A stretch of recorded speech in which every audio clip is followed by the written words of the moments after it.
Let's welcome Trouble! Hello! Ayan, inututo-uto ko muna. Ganyan-ganyan lang. And then, gugupitan ko na siya ng kuko. Wala pangkuko lang nga meron kami. Kesa naman sa sobrang haba ng kuko niya, masisira na mga sofa namin. Sorry basang-basa na ako kasi nagpaligo na rin ako ng isa pang pusa kanina. Ayan, ang bait-bait niya. Actually, wala nang keme-keme pa.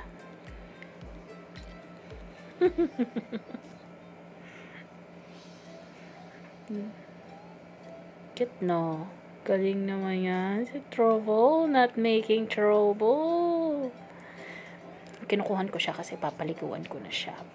Para kung sakali, hindi niya ako masyadong ma-scratch. Pero, good boy naman siya nung pinaliguan. Ayan. Ginamitan ko siya ng toothbrush para hindi siya masyadong magulo. Hindi naman na yan ginagamit na toothbrush.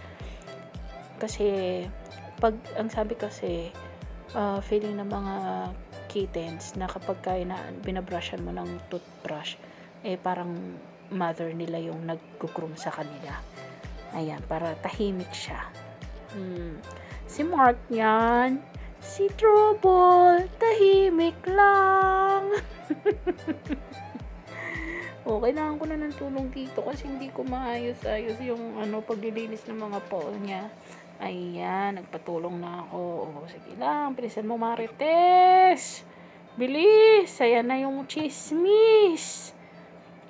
Panlawan mo na yan at baka ubuhin at sipunin pa yan. Very good si Trouble dito. Buti na lang. After nyan, syempre, ayan, piga-pigain mo lang sis. Tapos i-dry mo na. Ayan. Wala nang keme-keme, patawal-tawal pa. Damit lang yan. Linisin mo yung tenga niya, ganun. Linis mo lang.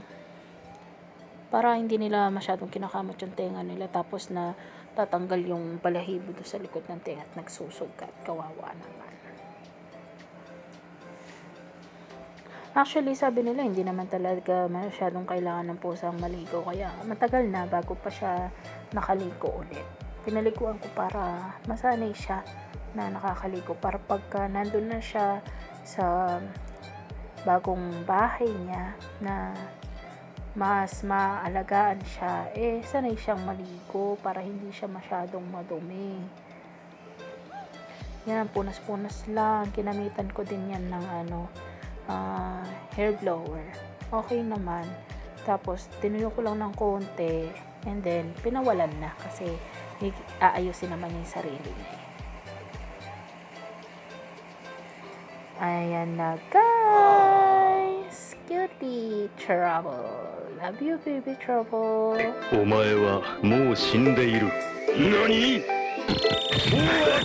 哎呦我的妈！